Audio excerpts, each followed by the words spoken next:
What's up, everybody? It's your boy M-Carp, aka Mario Carpenteri. That's your boy Soupy, aka Nate Campbell, and welcome to episode 11 of All You Can Talk Sports. How you doing today, Nate? Man, I'm doing all right. I'm doing all right. If you guys notice, I'm wearing my Red Sox jacket because it's snowing up here in Rhode Island and it's very cold in my room. I just set up a fire outside, so it should be getting warm in here soon. But yeah, Yeah. it's pretty interesting. Welcome to New England. You know what I'm saying? Freaking snow before the day before Halloween here in New England. Just welcome to it, man. Anyway, that said, how you doing there, Mario? I'm doing good. I'm wearing my Rocky t-shirt because in South Carolina it's 72 degrees out and nice and sunny. So, You lucky bastard. Well, uh, instead of showing off how nice it is and how it I'm should be up joking. here, it don't matter to me, man. It's New England. You kind of expect it, but it's whatever. Anyway, we're not here to talk about weather. We're not the weathermen. We got a lot to talk about today. So bundle up. You know what I'm saying? Get that popcorn ready, and let's get started. Now, we got our first topic of the day. We got Gervonta Davis versus Leo Santa Cruz. Supposed to be a very interesting fight, and my brother just ran behind me. I don't know why. He could have went the other way, but anyway, we Gervonta Davis versus Leo Santa Cruz. Mario, what you got, man? Well, first I got Gervonta Davis win this fight. I do, and I think he's either gonna do it and he's gonna do it in decisive fashion. I don't think this is gonna be close. I'm not taking nothing away from Leo Santa Cruz. Leo Santa Cruz is a very experienced and very great fighter, but Gervonta Davis, in my opinion, is the next great fighter out there. When you get Floyd Mayweather, and Floyd Mayweather has his own promotions, but when Floyd Mayweather invests you as his number one fighter, it's saying something. And Floyd Mayweather, I think right now is doing all the right decisions for Gervonta Davis to become a great fighter. Um, First of all, let me talk about both these fighters before I get to the stats and everything that they've done. Leo Santa Cruz and Gervonta Davis, they both grew up poor. They both grew up from nothing, basically dirt. Leo Santa Cruz, like his family, he was living with a bunch of his relatives, and their lights would get cut off. They wouldn't be able to pay bills. There were some days where they just want to eat and stuff like that. And so he came from a tough life.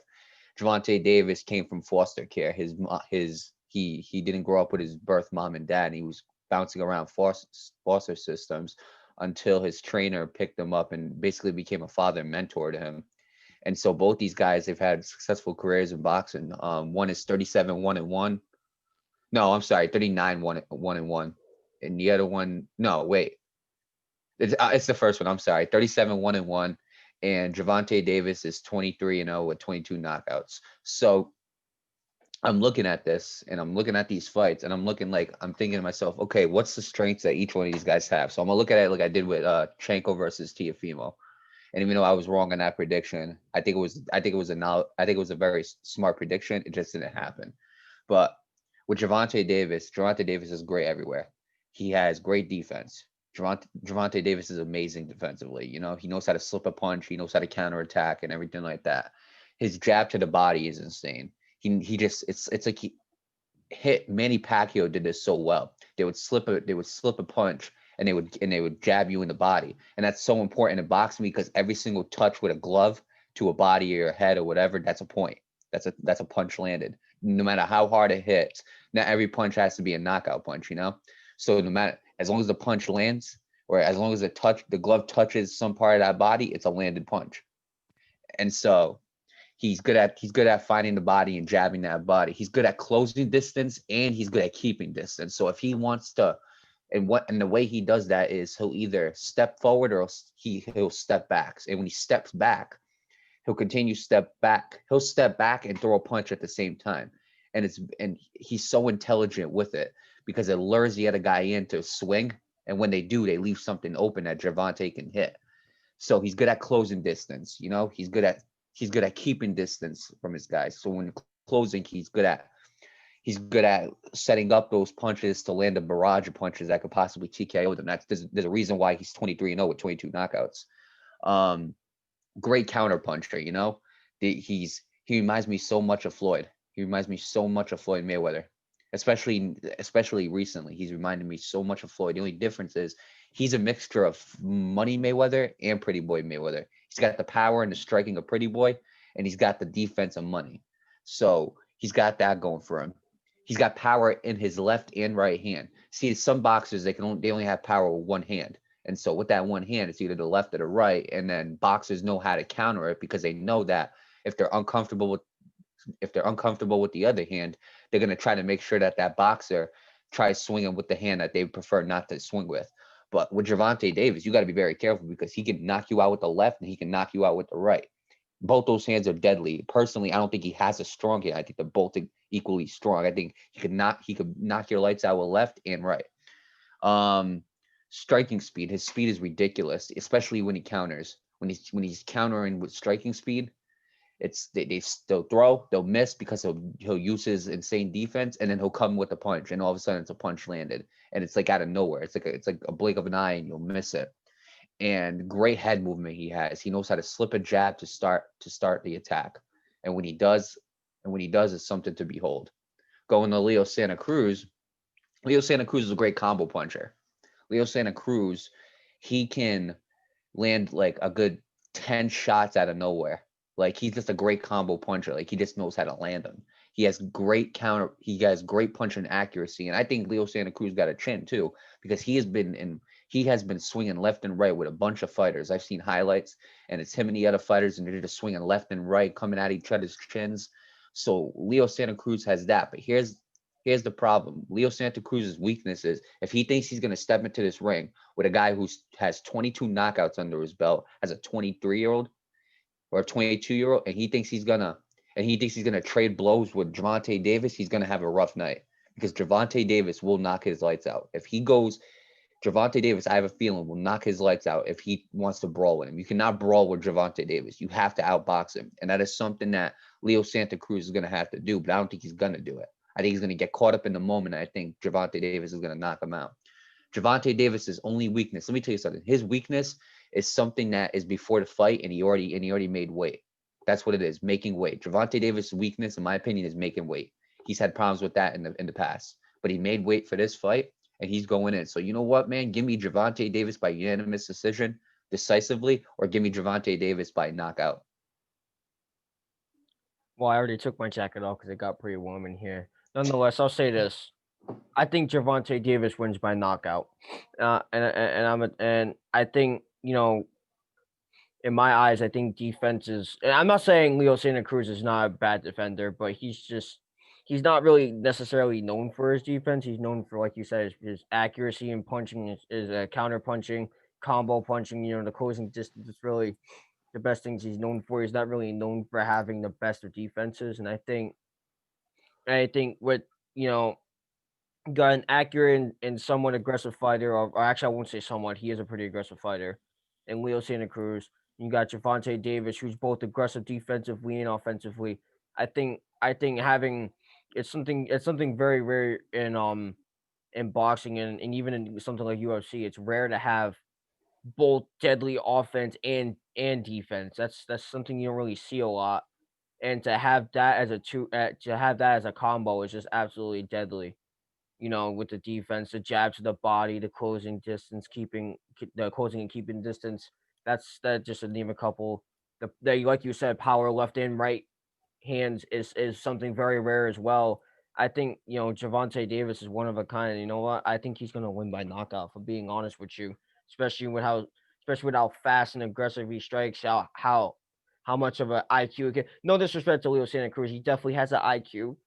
A lot of people will probably be up here saying, "Get your ass in the boxing ring and try and do what they do." I definitely wouldn't. Well, so no discredit, but I think in my eyes, I think Gervonta Davis is gonna win by knockout here. Yeah, and I'll never say a boxer sucks. I'll never say this dude is trash. This dude's a suck. I'll never say that because what they're doing is they're basically putting their life on the line every single time they get into that ring. You sign a waiver that if you dies, boxing is not responsible, and that's what same thing with UFC. You sign a waiver if you die, they're not responsible. But that's not that. But that's besides the point. The one thing that I'll say that the other thing that Santa Cruz has on his side is he's been to the distance a lot more, and he's had a lot more fights. And so with that, like he's went the distance with Carl Frampton twice. He lost one and won one. He's went the distance with a bunch of fighters. Gervonta Davis, again, 22 knockouts, 23 fights, which means one fight he didn't knock the guy out. He went the distance with him. And I wanted to bring up the stats for that fight. He went up against Gamboa, who was a former champion. And Gamboa is a really good fighter. And in that fight, Gervonta Davis landed 93 out of 194. That is a 48% landing percentage, which is insane. 48% of your punches were landed, and total punches were landed. And Gamboa, he landed 69 for 327. That is a 21%. And then we go to notable fighters that they fought. Well, obviously, Santa Cruz has fought so many more guys than Gervonta Davis, and a lot of them are champions. But we'll go personally. If you look at the resume, I think Gervonta Davis has. I think Gervonta Davis is more prepared for this fight. He's faced guys like Gamboa, Jose Pedraza, Francis Fonseca, Liam Walsh, Hugo Ruiz. He's faced champions like that. And then you go to Leo Santa Cruz. He's faced Miguel Flores, Rafael Rivera, Chris Avalos, Carl Frampton twice, Kiko Martinez. And Carl Frampton is Leo Santa Cruz's probably toughest opponent. He won one time and he lost one time. He never had a third fight. But the reason for that is because Leo Santa Cruz usually fights in bantamweight, and bantamweight fighters are not as known as lightweight fighters. Because if you look at the lightweight division, they got people like Vasily Lomachenko, Teofimo Lopez, Gervonta Davis, now Leo Santa Cruz, Ryan Garcia, Devin Haney, Shakur Stevenson. They got all these great fighters who any one of those 7 fighters could easily be a Hall of Fame.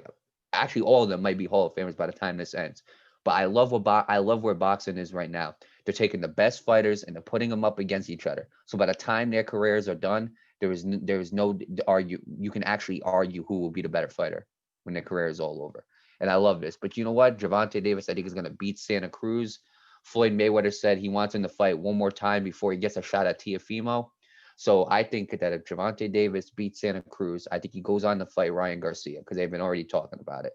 I think if he beats Ryan Garcia, he gets a shot at Teofimo. And if he beats Teofimo, there is no doubt about it. Gervonta Davis is not only the biggest boxing star in the lightweight division, but the biggest boxing star, period. I agree, man. I got nothing else to add to that. I think Gervonta Davis is gonna win by knockout. That's my opinion. Would you say by decision, right? You said. I said I'm gonna go towards decisive unanimous decision. He's probably gonna lose like maybe 2 or 3 rounds and that's it. All right. But either that or it's a knockout. Simple. But I don't think Santa Cruz wins this fight. I don't think so either. All right. We got through that. Now we're going to move on to the UFC. We got Anderson Silva versus Uriah Hall. Mario, I'll let you take the floor on this one. Tomorrow's going to be an emotional day when it comes to that. We got Anderson Silva. It's his last time fighting. Everybody in the UFC, if you ask a lot of fighters who are in the UFC, the one guy they all look up to is Anderson Silva. The amount of things that Anderson Silva has done, his UFC career is so amazing. It is not, I can't even put it into words. You know, Anderson Silva, he is, in my opinion, again, just like up there with Khabib, I think he's a top 5 greatest UFC fighter of all time. I'll put him my top 3. Anderson Silva, I think, is a top 3 UFC fighter of all time. Anderson Silva is one of those stars that built the UFC to what it is today. And it's going to be tough to see this dude leave, you know? Every fighter that he fights, they have so much respect for him. It is it's like they wash up the ground that he walks on, you know? Like the middleweight champion right now, Israel Adesanya. His hero is Anderson Silva. He used to have posters of Anderson Silva on his wall. And he got to fight Anderson Silva, and he just and the amount of respect that he had for him, it's insane. See, Anderson Silva is that type of fighter that you can talk all the trash you like. You can be the biggest trash talker in the UFC, but when you fight Anderson Silva, you are forced to respect him because of what he has done. But going into that, we're previewing this fight. I love Uriah Hall too. Uriah Hall is so aggressive. Uriah Hall has a mean kicks. He has mean spinning back kicks. I remember when he was in the Ultimate Fighter and he pulled up a spinning back kick and he knocked the dude out cold. So Uriah Hall is an insane fighter. But personally, you look at the stats with Anderson Silva and Uriah Hall, and I'll go over the stats. So striking accuracy, Anderson Silva is 62%. His striking defense is a 61%. His takedown accuracy is 72%. His takedown defense is 69%. So those are really good stats for Anderson Silva. Uriah Hall, striking accuracy 50%. That's mediocre. Striking defense 53%. That's mediocre. Takedown accuracy 38%. That's just horrible. But again, he's not a wrestler, so we can't like really. And takedown defense 69%, even with Anderson Silva. So when coming by these stats statistically, and the more experience that Anderson Silva has, I think Anderson Silva is going to win this fight by unanimous decision. I think it's going to be another clear-cut unanimous decision. Anderson Silva is too good defensively. Uriah Hall is going to try to get aggressive. Anderson Silva knows this is his last fight. He's going to pull out all the stunts. He's going to be a counterpuncher like we know he's going to be. He's going to land some good strikes like we know he can. He's going to use his he's going to clinch and he's going to trip the guy to the ground.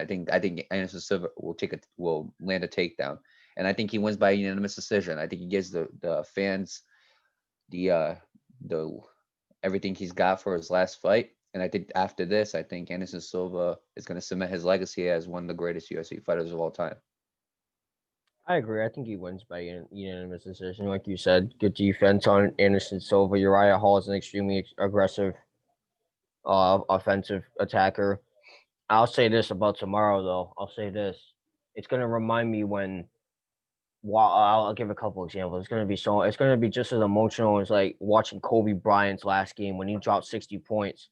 And now it's his last game. It's going to be just as emotional when David Ortiz, you remember that, playing his last game before being swept by the Indians that year in 2016. Both of them retired the same year, actually. It's just going to be, those are my opinion. Those are my opinion, one of the more emotional, final games in my opinion. And I think it's definitely going to be up there. Emotional last game, last fight, sport moments, and all that kind of stuff. I think it's definitely going to be up there, if I'm being honest with you. Right, and I don't think he's going to give it his all, given that this is most definitely going to be his last fight.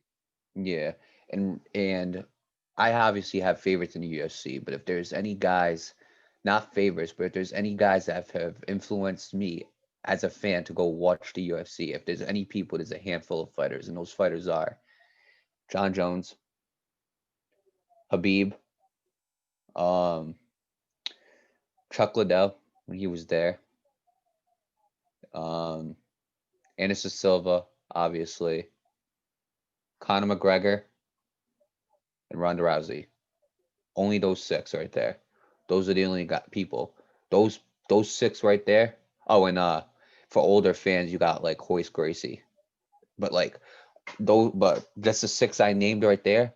For us millennials, those are the most crucial guys right there that built this. Those six guys right there. And Anderson Silva, once he's gone, we already dealt with Habib. And for me, I don't know about everybody else, but for me, this is going to be more emotional than Habib. Because Anderson Silva is truly, I think, one of the greatest to ever do it. And there ain't nobody that can take that legacy from him. I agree. I don't really have much to add to this. Do you? No, I do not. All right. That's it.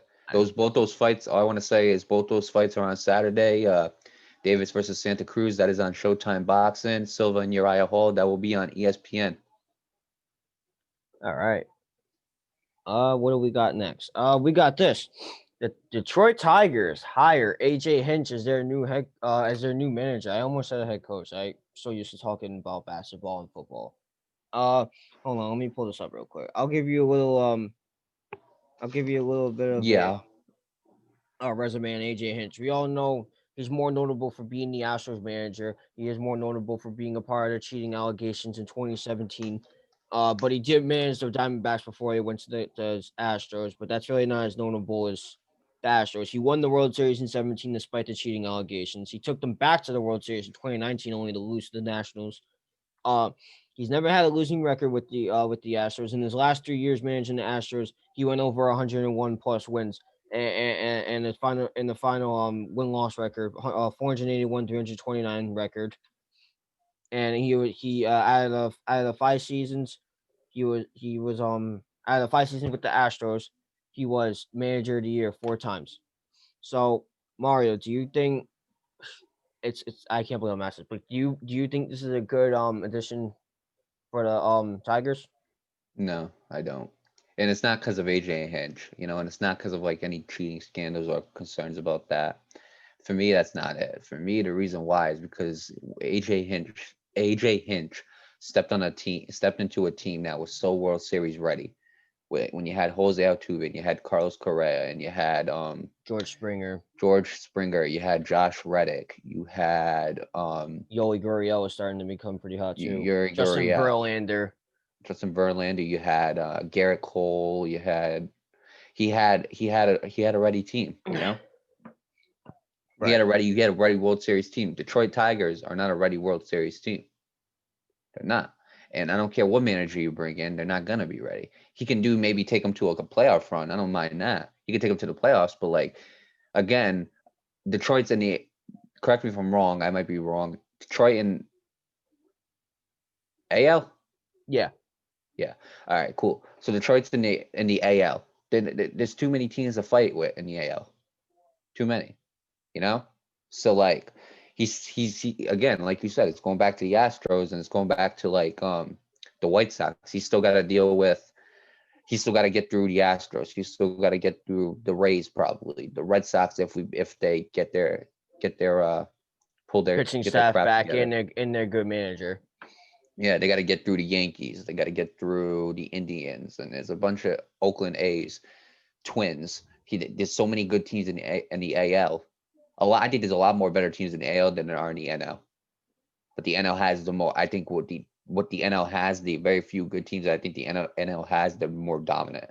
So, but to get through, they're gonna have to get through a lot of guys in the AL. And to be honest, I don't think AJ Hinch is the guy to do it. You're smiling over there, Nate. What's so funny? Why am I looking at ice cream? That's my trash can. I just had to bang on it. I had to. I just had to. Damn, tough. All right. Anyway, let's be serious about this. I agree. I think, and I agree. And the thing with the Tigers, it just goes above and beyond. You know, they needed a coach, but it's not just that they needed a coach. I think the Tigers are in a situation where they just need to tear up that whole team and just rebuild it from the ground up. And they haven't been doing a great job with it. You know, they have most of their players, especially in the last few years, were rookies. And that's not a bad thing. But but the biggest problem with that is that they don't have that many veterans. I think really the only veteran left on that team is Miguel Cabrera. You know, that's really the only one I could think of. They don't really have a flashy pitching core, even starters and bullpen. Their hitting core isn't that great. Defensively, defensively, the less said the better. The less said the better. And it's just that, I mean, this is somewhat of a decent start. You know, getting them a playoff manager. I think that's a great start. But like, you know, they have so much more to do to that team. I think I've always been one to say, you know, especially in baseball, you know, the best place to start rebuilding your team is in the coaching staff, because you know, obviously you can get those veterans, but like at the same time you need that nice coaching staff to strengthen that leadership. And you know, while AJ Hinch is, you know, very, you know, this is a controversial decision given that this man was a part of the cheating scandal in 2017 with the Astros. You know, a lot of people are questioning why this man still has a job. Even myself, I'm questioning why he even got a job. But I think, but my question is this, you know, and I said this last episode with Mitch Miller. You know, he can, you know, the question I want answered is he gonna atone for his past mistakes? Is he gonna, you know, is he gonna not do the cheating scandal again with the Tigers? And will he actually do the right thing and not cheat? That's, you know, that's really the biggest question that's gonna be asked here. And I just think that this is well, in most people's eyes, this is controversial. I think right here, I think AJ Hinch needs to take this as an opportunity to prove that he's not the man that he used to be as a manager. Well, I'll say this. So 4 out of 5 seasons when he was with the Astros, Mm. he was manager of the year nomination. He was in the top 5 for manager of the year 4 out of 5 of those seasons. So from 2015 to 2020, 4 out of 5 of those years, he was in the top 5. I personally think Detroit because he got signed to a multi-year contract within those multi-years, however many years that is, I think he'll take the Tigers to the playoffs one time. At least. I think he'll at least take the Tigers to the playoffs one time. Do I think that AJ Hinch is going to win them a World Series? No. Okay. He had a better team with the Astros and he only won one there. So he's probably not going to win one here in Detroit. They don't But have anybody. I do think he'll have a couple winning records. I do think he'll probably make one playoff appearance at least. I think the furthest he'll probably get to is maybe the ALDS and then get eliminated. Because you remember those 2015, 2016 seasons when they weren't making it to the World Series and they were going to the playoffs, but like they were getting kicked out of They were like getting exited, yeah. Right. I think that's exactly what's going to happen with Detroit. And I think after the multi-year deal is up, I think they're going to move on and get somebody else. But I could see him making a couple playoff appearances. It's hard to tell. I mean, here's the thing. Like I said, you got the coach. Now start looking for players. Right. Because this core, I gotta be honest with you, no disrespect to anybody on that team, but I don't think this core is gonna get it done. They've proven in years prior that they're just not. They're not a good team. The less said about it, the better. And yeah, I mean, I think they really need to tear up that core and just start from scratch. I mean, the only three guys on there that I would really even consider Miguel Cabrera, CJ Crone, and Jonathan Scoop. Other than that, there's really nobody. But nonetheless, I do wish him well. Yeah, I wish them luck. I wish them well. I hope AJ Hinch learns from his past mistakes and he doesn't cheat. And we'll see where it goes from here. All right, I can put my trash can away. I don't need that no more. Anyway. All right, what do we got next? We got Steve Cohen. Mets ownership bid was approved by MLB owners, meaning that Steve Cohen is now the new owner of the New York Mets. I did not see this coming. I remember the last couple of years, there were so many rumors about this guy or that guy buying the New York Mets. The New York Mets are another team that just need. They just need to completely rebuild. And one of the rumors was A-Rod.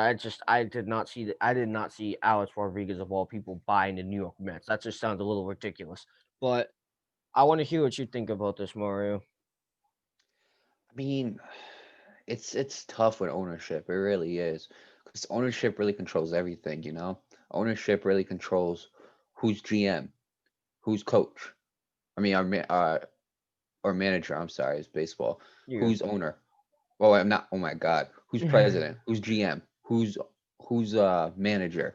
Who's CEO? Who's all these things? This all goes through the owner. And I don't know if there's any background of Steve Cohen owning any other former teams or whatever. I'm not sure. I mean, yeah, but personally, it can't really hurt, right? Because it's not like the Mets were a playoff team, I think. Here's the thing with the Mets. It's tough. They have one of the best pitching stats in the league. I've been saying this for the last couple of years. The problem with them is that they don't have the coaching staff to get it done. They have the talent. And I've been saying that for years. You got Jacob deGrom leading the way, who's probably going to win his third National League Cy Young in a row. He's won the last two. You got Noah Syndergaard if he stays healthy. He's dominant. Triple digit fastball, triple digit sliders.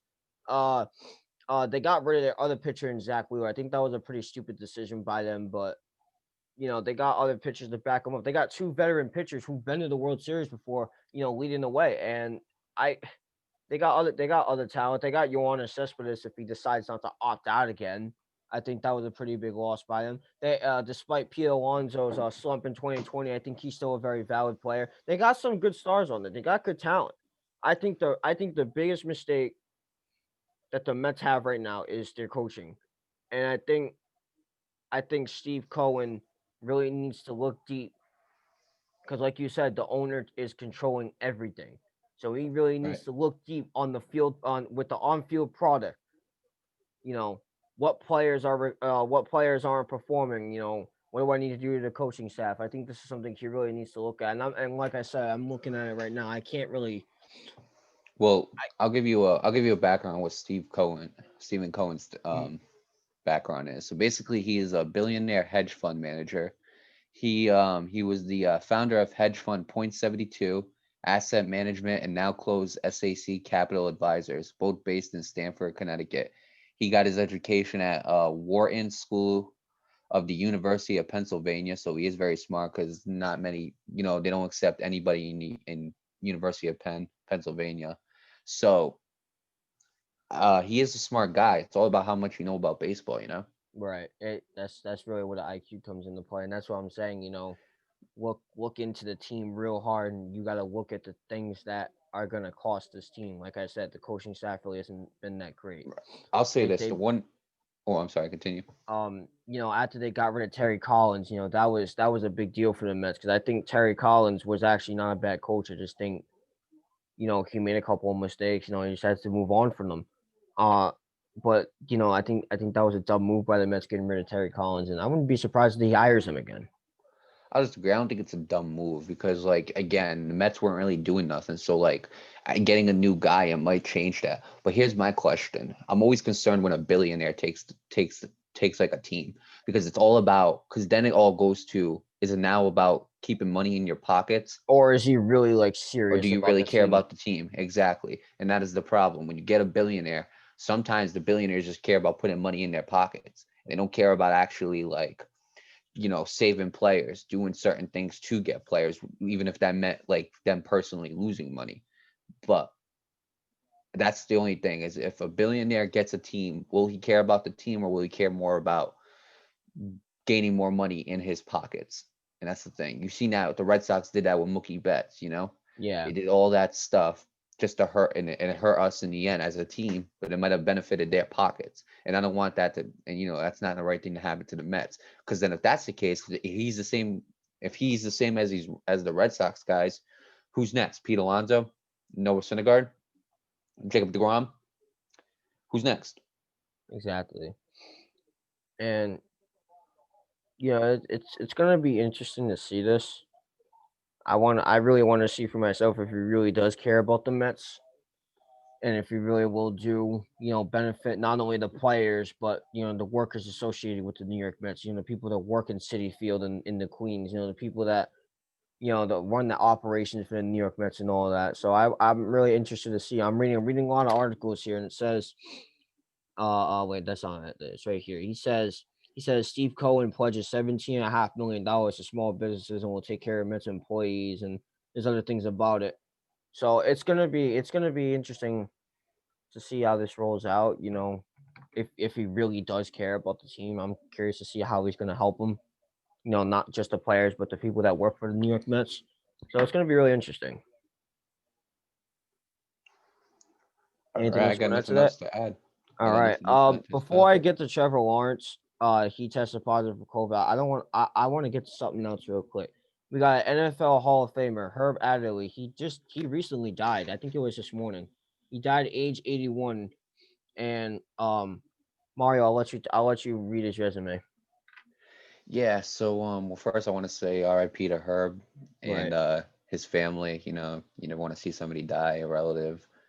S- Um again, I'm not a Green Bay Packer fan. Everybody knows this. I'm a Vikings fan, but rivals go out me being bitter towards rivals, that goes out the window when somebody dies.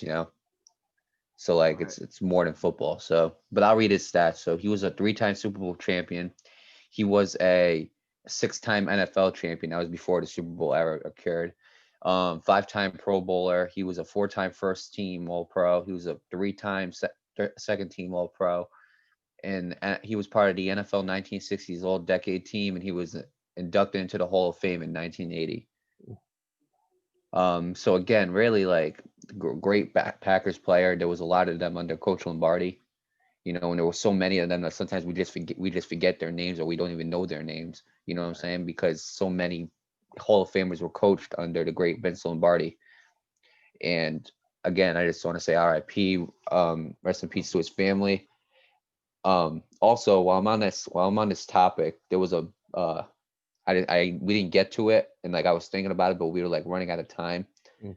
and it's a little late. But there was a hockey player that went to BU that died. He was at the age of 45. He yeah, he died, and again, I'm gonna look it up right now and see who he is. He died at Hang on. His name was Travis Roy, a philanthropist for us.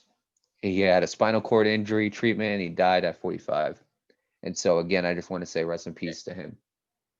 Well, first, let's take a moment of silence to remember those we lost. Thank you. Rest in peace to those. Herb Adderly and who was the other one again? Travis Roy. Travis Roy. Rest in peace to them. I'm so sorry to the families out there. That's tough to deal with, especially in this time. It's very tough to deal with. All right. I don't got anything else to add to that. I'm not sure if you do. Me neither.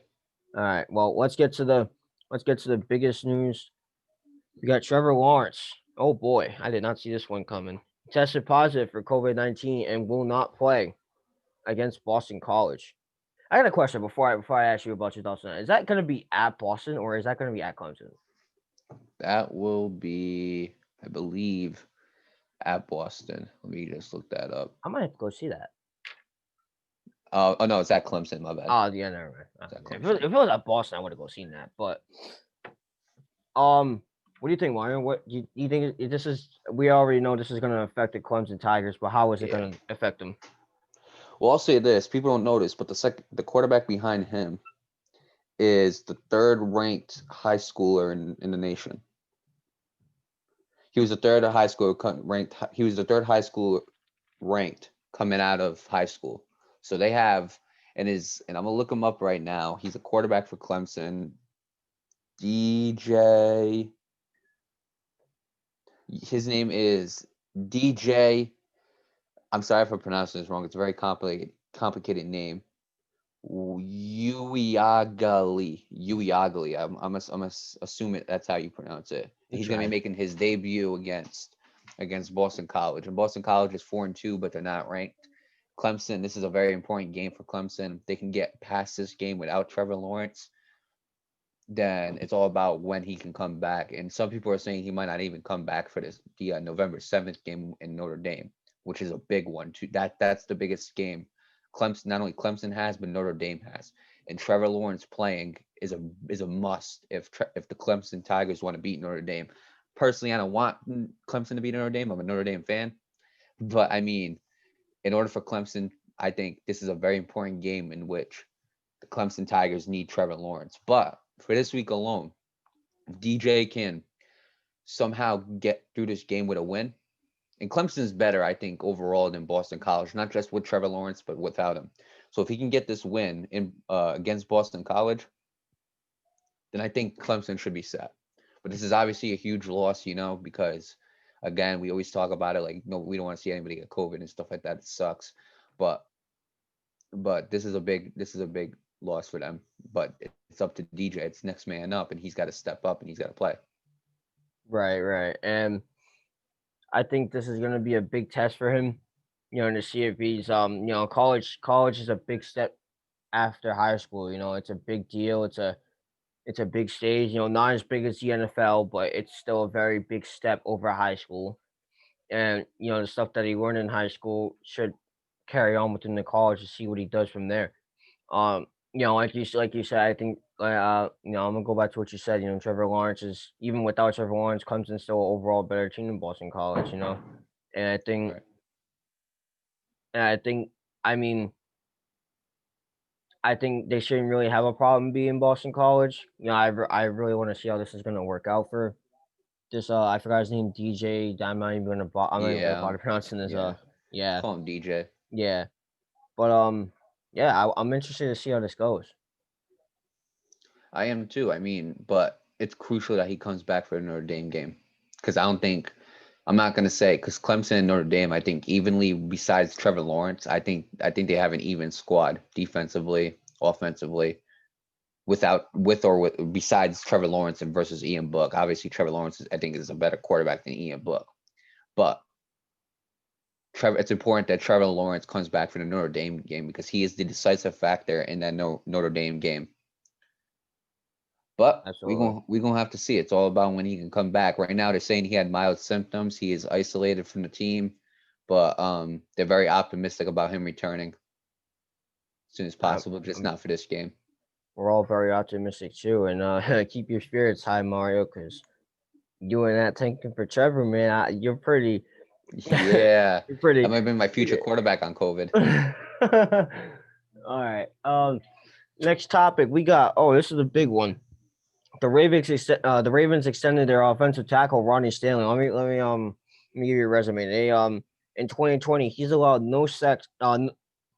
Wow, that was a pretty big mess up. He's allowed no sacks and has an overall grade of 81.5, which is ranked ninth in the NFL. And his extension is worth 5 years for 112,866,000 max total value, and that's for 5 years. This is big money for an offensive tackle, Mario. What do you It think? is. I think he's one of the best offensive tackles in the league. You got him. You got Taylor Lewan. You can put Villanueva on the Steelers up there. Um, David Bakhtiari is really good on the Packers. I'm trying to think. Yeah, personally, I think those are the best offensive linemen. I think those are the best offensive tackles in the league. Yeah, So like I think Ronnie Stanley is definitely up there. He went to Notre Dame. He was really good in Notre Dame. Got drafted, I think, like in the top 10 when he got drafted. That was a few years ago. But yeah, so me like Ronnie Stanley definitely deserves this type of paycheck. and they definitely need him for the long term too, because that Ravens team doesn't look like it's going away for a while. I think Right. I think Lamar And Jackson's still on his rookie contract, right? Still on his rookie yeah, contract. and I think Ronnie Stanley's an unsung hero on that team, or he's a very Mm. underrated hero because we got people because Ravens look at Lamar, or they go on the defense and they'll look at people like Marlon Humphreys, or they'll look at Judon, or they'll look at all these guys who are really good. They'll look at Mark Ingram, they'll look at Hollywood Brown, they'll look at Mark Andrews. But Ronnie Stanley is a really good player, and Ronnie Stanley is one of the best offensive tackles in the league. And Ronnie Stanley is a big reason why Lamar Jackson is able to do what he does at a very high, consistent level. Because Because he's capable of protecting him. He hasn't even gotten sacked though. Wait, has he gotten sacked this year or no? they haven't allowed a sack. All right, so Ronnie yeah, Stanley hasn't. Ronnie Stanley hasn't. I'm all not sure right, about everybody else. yeah. So he's very good at protecting Lamar. And that's something that he needs because a lot of defenses know that this kid is one of the better, top second best quarterback in the league behind Patrick Mahomes, or maybe third, depending on how you see it or how I everybody see else him as sees it. third. I think he's You see him behind. as third. I think he's behind. Well, actually, this year I think he's been performing a little bit worse than what he did last year. Actually, yeah, I agree because I forgot But about Russ. Russ is I going think, off. I think Russell Wilson. I think he might be top. I think he's definitely in top five. Lamar. Yeah, so they know he's a top five, top three quarterback, depending on how you see it. So they're gonna want to get him down as fast as they can. They know, given that his high rank in the league, they're gonna want to get him. And Ronnie Stanley has been doing a great job protecting Lamar, protecting his quarterback, letting him do the things that he does, and that deserves a good payday. It's going to show that he wants to do what he wants to do, help his teammates out, help Lamar out, get him up there, and get them back to the playoffs, which I think is going to happen without a doubt. Um, that said, I think it's a big deal given the big contract, but I think he deserves it. He's been doing a great job protecting his quarterback, and especially for 5 years, that's a lot of time to get that ring. That's a lot of time to chase that ring, and this Absolutely. is something that they need to start doing with their other players that are hugely benefiting this team. Uh Lamar still, like I said, Lamar still on his rookie contract, and the others, Mark Ingram, just to name one, they need to sign. I think didn't they already sign? They already extended him, right? Or no? Who? They extend Mark Ingram or no? Did- No. They still have No, to they do did. that yet. But yeah, they got all these players they got to extend, and I think this is a great start, given that this Ravens team can probably become a dynasty with what they got. Absolutely, I agree with that. I think I think Ronnie Stanley is a big part of that. I think I think that he is a guy that definitely had to write up that contract for. I was surprised it was that big. He has to Yeah, be one of the most high. He has to be a highest paid offensive lineman. He has to be with that contract because that is money that is money that running backs don't even get. That is money that some wide receivers don't get. exactly. And for him to get a 5 year, basically $112 million contract, congrats to him. He Yeah. definitely deserved it. He proved that he deserved it. I got nothing else to add to that. Me And neither. me Um, neither. one thing that we got to talk about is Dalvin Cook is returning. Oh, is he actually? That was actually Yes, literally confirmed. yeah, he's returning. See, He went. that was weird because you guys are facing the Packers this week, and I looked up because I heard something about him coming back, so I looked it up, and at the same exact time, the Packers Wire and the official Vikings website uploaded. The Packers website said Dalvin Cook was gonna be good to go. Then the Vikings said he was questionable. So Oh, I'm I'm like, sorry. I'm what's sorry. I'm going sorry. on? I'm wrong. I'm wrong. I'm wrong. We're not going to talk about this because All right. he's listed as questionable. I thought so because that's what the Vikings official website said. I didn't know which one to believe. Yeah, and NFL said it too. He's off the injury list, but he's listed as questionable. So Uh, most likely he will play. all right. So yeah, we won't talk about that. Um, what else we got? We got oh wow, we already got two more topics up. That's pretty crazy. All right, Mario, gotta talk about this. Thursday night football. Panthers lost to the Falcons 25-17. Uh, I was heartbroken, man. Yeah, I was very heartbroken. I said Um, it too. I said the Falcons this game had more upside coming in, and I said like I'll go. I was about to pick the Falcons, and I was like giving all these reasons on why to pick the Falcons. I was about to, and I was like, you know what? I'll go with the Panthers just because I thought they were gonna blow another lead, but they didn't do that. And so, personally, that's a tough loss. I I don't even want the four, but you know what? Let me read the stats to you. For on the Falcons, Matt Ryan kind of had himself a game. 21 for 30 completion attempts, 281 yards, an interception, but a rushing touchdown, so that makes up for that interception. Brian Hall had 11 for 55 yards. Todd Gurley had a touchdown. Julio Jones went off with 7 receptions and 137 yards. Absolutely insane numbers. Bloody Ren Wilson had an interception. Deion Jones had a sack and a uh uh um two for what am I reading that right? Did I write that right? Uh I don't even know if I even wrote that right. Isaiah Oliver had a sack and Dante Fowler had a sack too. Um as for the Panthers, Teddy Bridgewater has 15 for 23 completion attempts. Not bad, but 176 yards. That's not good. One touchdown, which is good, and an interception, which isn't good. Mike Davis kind of had an off game, 13 for 66 yards. Curtis Samuel with a rushing touchdown, run receiving touchdown, which is that's some great numbers. Curtis Samuel kind of went off last night, and I like to see that. Dante Jackson had an interception. He had a nice catch. I actually thought when he caught that, I was watching the game last night. I thought he caught it and he stepped on the white line. Turns out he didn't. That was a really nice catch by him. Marquise Haynes had a sack and Ife Obada had a sack. I think I definitely butchered that. So, but let me tell you what went wrong here, and I'm gonna take the four. The Panthers defense just absolutely sucked last night. The offense had quite a bit of a factor in it too. Teddy was not broing, throwing some nice passes. They just couldn't catch them, and you can make an argument that it was raining. Yeah, it was raining, and I get that. That has a huge factor in like a lot of drop passes. It was happening on both sides, but you still got to make those catches nonetheless. There's no excuses for that. You got to make those catches. I think what really cost the Panthers was their defense. That simple. I was watching the game last night, and let me tell you something, Mario. Dante Jackson had so many chances to get an interception. All right, so here's all right. Let me try and explain this. All right, this is one guy, right? Matt Ryan's there. He's gonna throw the ball to him. Here's Dante Jackson. He's out here. So he's leaving like at least a good 8 to 10 feet in between the receiver and him.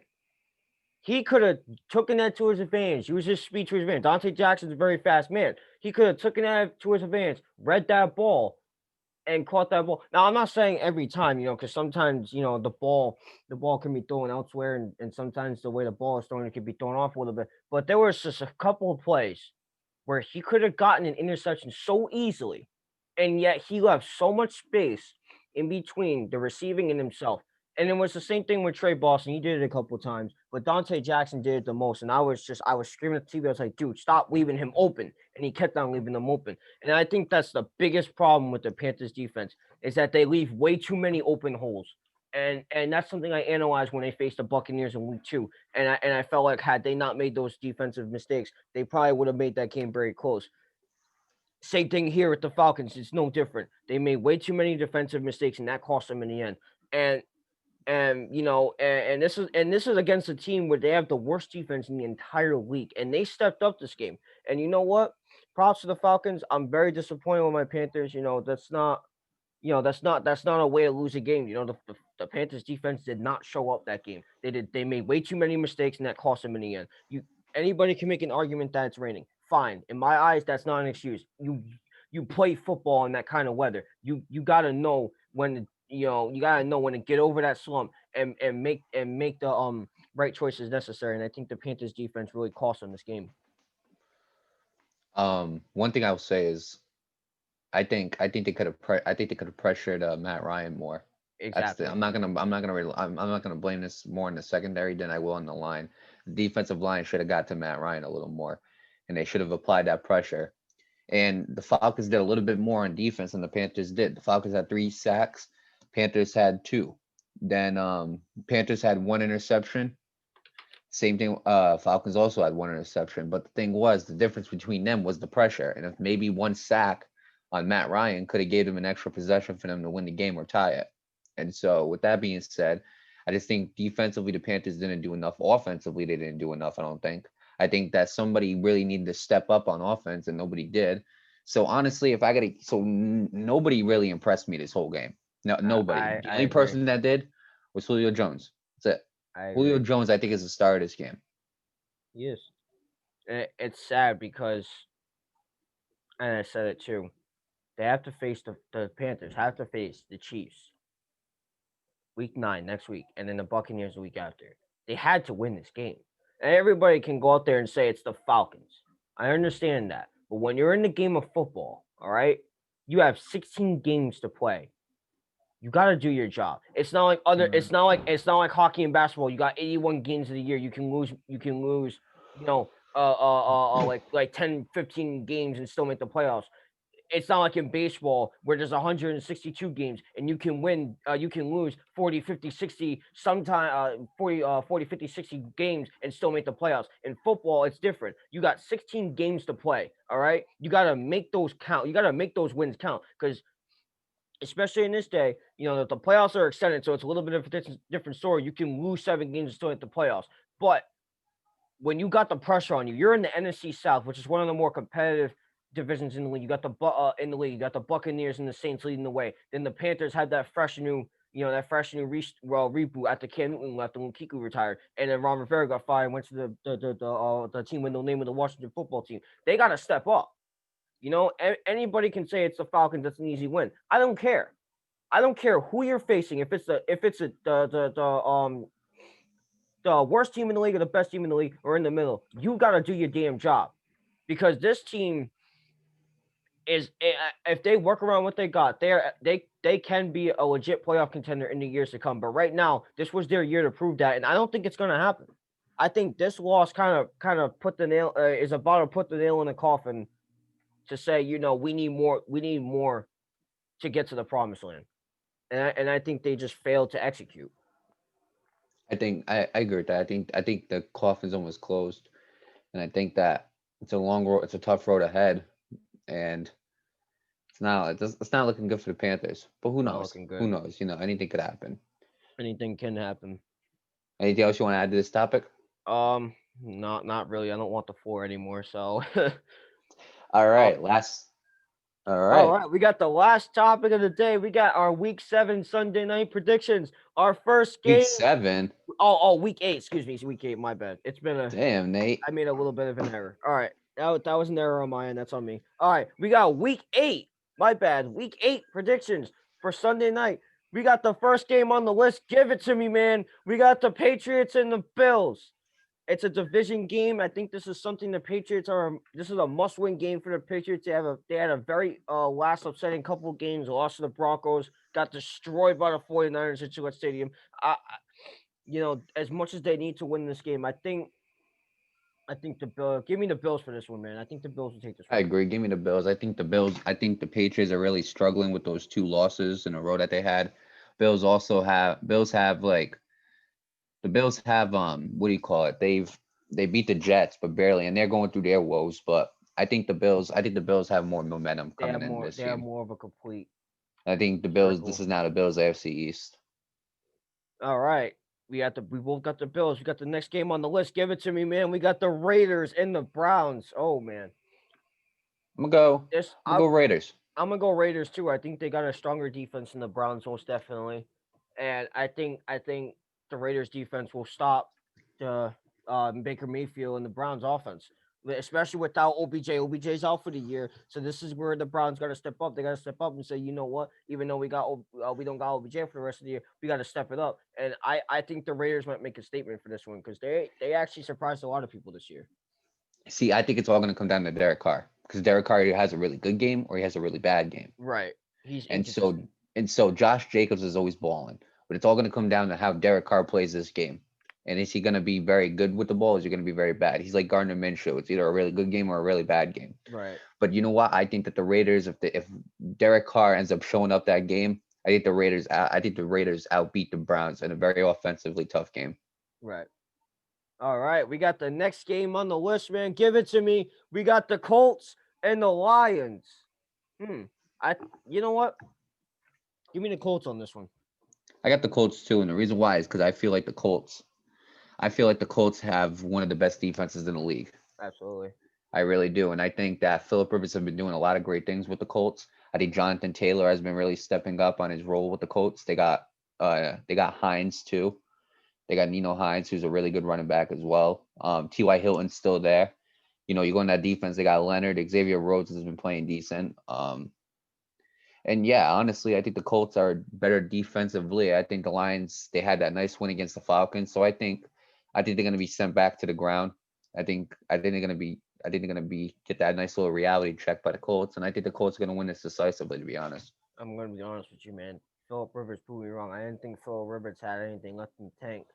But, given that he played with the Chargers, he wasn't really getting much out of them. But the Colts have more to them than the defensively than Chargers do. With that said, we got the next game on the list, man. You're gonna be upset for this one. Give it to me, man. We got the Vikings and the Packers. You know who I'm picking. Give me the Packers on this one. It's too easy. You know what? I'm gonna go with this. Let me do this. Okay. I did a Super Six. I did 2 Super 6 lineups. Okay, one with my roommate, one by myself. I picked the Vikings for my one by myself, and I picked the Packers for the one with him. Let me tell you this, bro. I'm gonna go Minnesota. I'm going to go Minnesota. I'm Well, gonna give the Vikings one chance. Okay, and I said it. I told you this. I'm not here, but I said I don't care if Kirk Cousins has to play the 85 Bears. I do not care. I don't care if he's got to play the 2000 Ravens. It don't matter. I don't care what defense he's got to play against. He better win.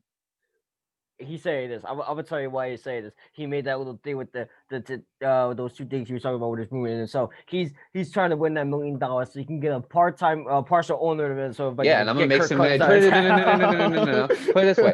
I'm just gonna make some changes. That's it. I'm just gonna make some changes. No, So he with won't. that being said, I'm gonna go with my team. Okay, I'm gonna hold strong with them. I want them to win. I do not want the Packers to win. Okay, but let me tell you something. I want my 500 grand. Hey, I mean, I'll give him this. At least he's a loyal fan. At least he's not like, being like, oh yeah, all hope is lost.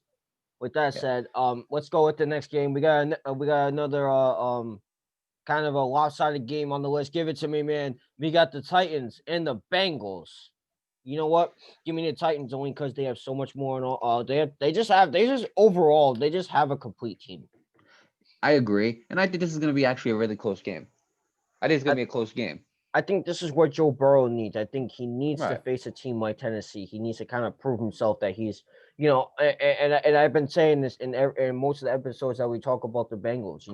Joe Burrow doesn't have a lot to work with, and I think right here, given that he's the number one star on this team, he can prove himself to be worthy, despite his woes his team's woes offensively and defensively.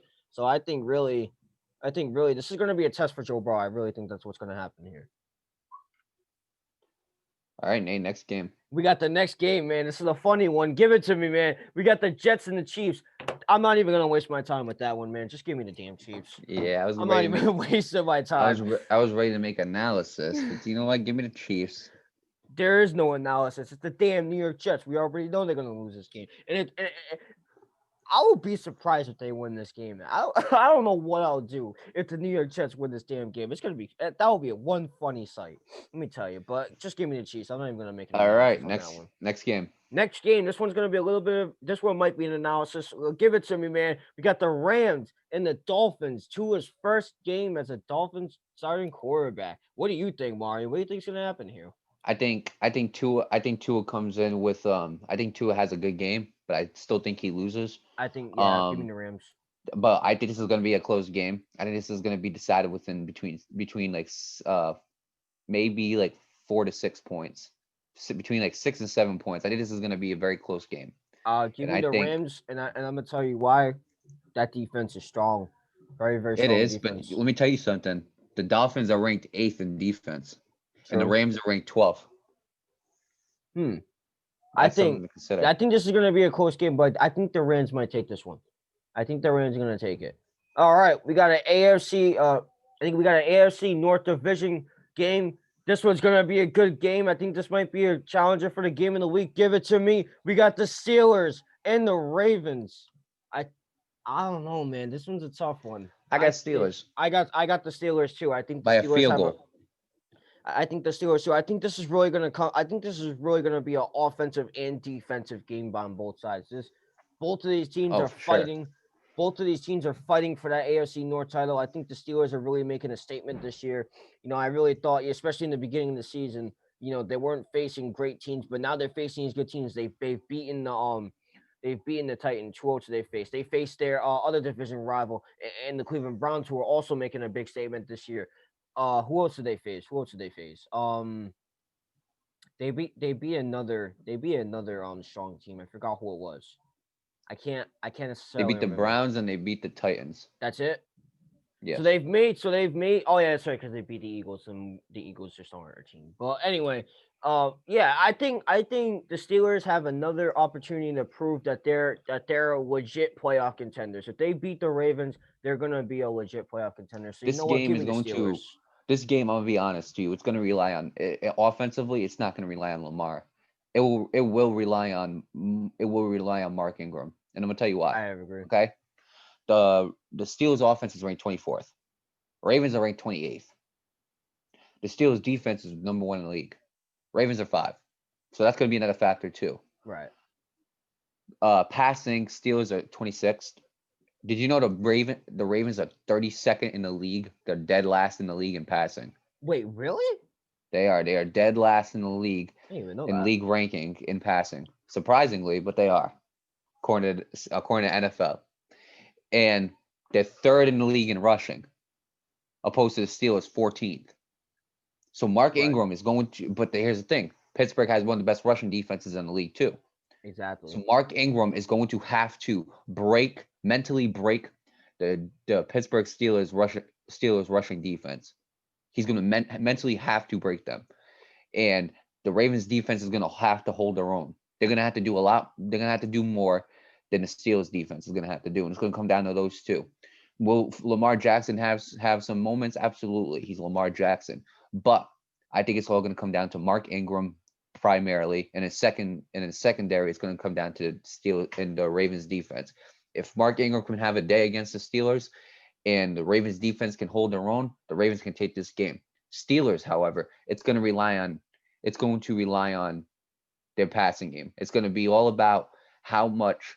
It's going to be all about how much Ben Roethlisberger is going to be able to get that offense going. It's going to be all about how much James Conner is going to do running, but mostly Ben Roethlisberger is going to have to lead his team into beating this Ravens team, because recently they have not had success against this Ravens team because Lamar has been so good against them.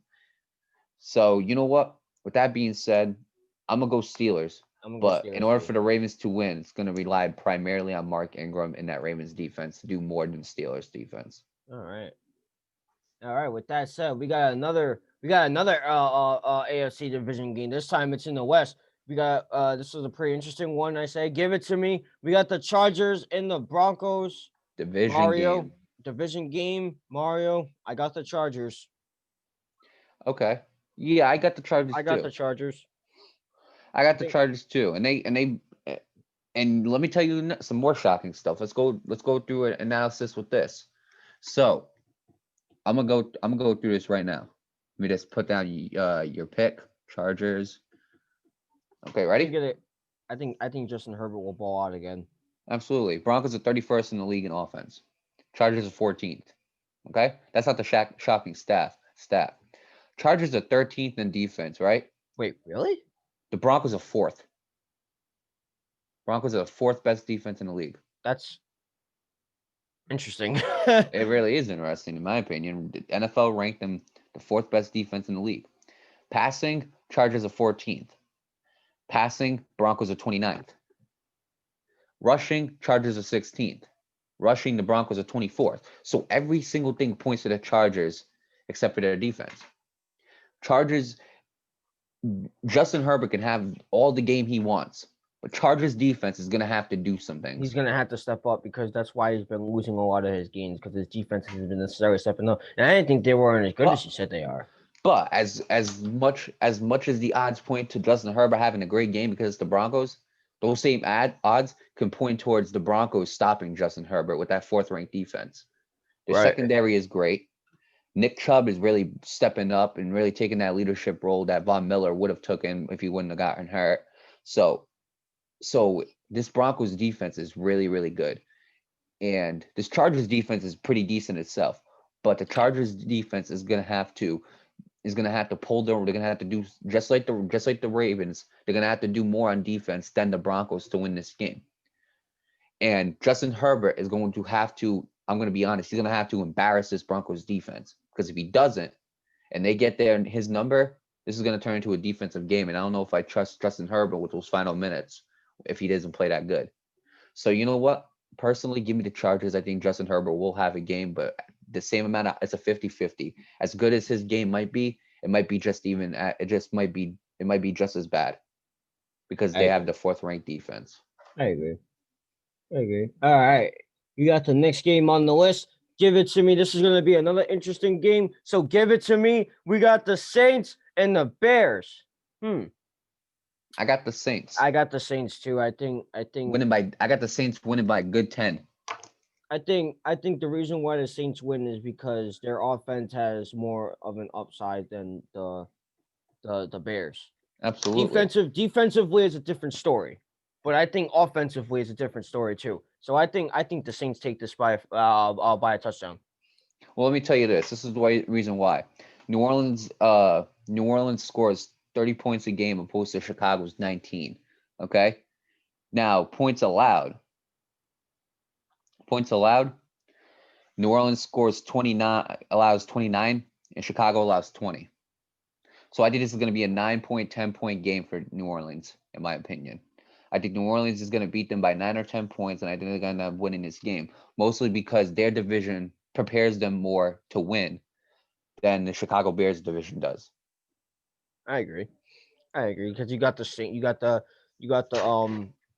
Buccaneers in their division, the Panthers, the Falcons. So it's a pretty tough division. Not as competitive as the NFC West, which is the most competitive division in the entire league, but competitive enough as it is. So I'm gonna go. So I got the Saints. I got the Saints winning that game. Saints. All right, we got another division game in the NFC West. You ready for this one, Mario? You ready for this one? Oh, give it to me, man. We got the 49ers and the Seahawks. You know what, Mario? Give me the 49ers. I think the 49ers are on too much of a hot wave. I think the 49ers are on a hot wave right now. these last 2 wins against the Rams and the Patriots have been absolute statement wins. And you know what? Absolutely. I think the 49ers are on a hot momentum way. So you know what? Give me the 49ers. Absolutely. But you know what? I think Russell Wilson is gonna prepare his team for a win more than Jimmy Garoppolo could. And the reason why is because Russell Wilson, he just got his first loss last week. And it was a tough loss because hey, let me tell you something, dude. They were close to winning that game. They were really close to winning that game, Right. Seahawks, and they just lost. They didn't get it. So give me the Seahawks. I think the Seahawks are gonna win. I think the Niners are gonna lose, but I think this is gonna be a very close game. This right here, this might be my pick of the week. I Well, think so too. actually, no. I'm gonna go That Steelers and yeah, Ravens. I think it's Steelers either and gonna Ravens be will be my that's Sunday game of the week. yeah, I think that's gonna be the game of the week too. I But said that I earlier. believe that this game is going to come. I believe this could be a 3.4 point game with the Seahawks and the Niners. I think it's going to come down to the last drive. 58% of the people have it going to the Seahawks, and they're projected to have it 28-24 Seahawks, which is possible. It is possible. I think that might be the final score in general, no matter who wins between the Seahawks and Niners. Because every single time they play last year, the 2 times they played last year, it was always a great game. They I had agree. bloodbaths. And so, you know what? I think the Seahawks are going to win this game. I think Russell Wilson's going to have a bounce back game. I don't think he's going to throw another 3 picks. I really don't think that's going to happen. And so, give me Russell Wilson. I think he does what he needs to do to win this game. I think I got the 49ers winning this game. All right. Our last Sunday night. Oh God. Oh no. Our last Sunday night game, Mario. Get ready. Give it to me. Our last Sunday night game. It's the battle for, ready? The NFC East. It is the Cowboys and the Eagles. You know what, Mario? You know what? Give me the Eagles. I think the I Eagles got will the win this Eagles game. too. I got the Eagles winning this I game. got the Eagles too. I don't think Ben DiNucci is going to be ready for the Eagles. And you know what? We'll do a little analysis of this because this is kind of a pretty close game. Cowboys are ranked third offensively. Eagles are ranked 15th. They're probably ranked third offensively because of Dak Prescott Dak maybe, and I Prescott. think that's about to drop. Defensively, they're ranked 27th. Eagles are ranked 18th. So Eagles got a better defense. Passing, Cowboys are second. Dak Prescott. And, Andy Dalton did put up some yards too. So he's a big part of that as well. And the Eagles are ranked 18th in passing. Rushing, the Eagles are ranked 12th and Cowboys are ranked 19th. So this is like a half and half game, in my opinion. Then you go to Andy Dalton's doubtful to be in there. Then and the Eagles they got 2 guys out, but they're not starters. So you know what? I think Carson Wentz is gonna have a good game against the Cowboys. I think that Eagles defense will do not great, but they'll do decent against the Cowboys. Right. Um, and I think this is gonna be it'll be somewhat of an entertaining, I think, Sunday night football game. I think it will be, I think it but will be too. I got the Eagles winning this. I got the Eagles winning too. I think it's gonna come down to the wire, but like I think the Eagles are gonna take this game. And then we got Yeah, Monday night's game, but we'll talk about that on Monday's episode.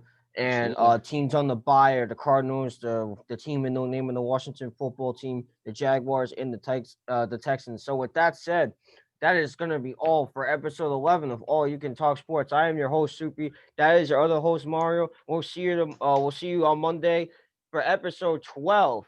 Have a great weekend, everybody. Peace.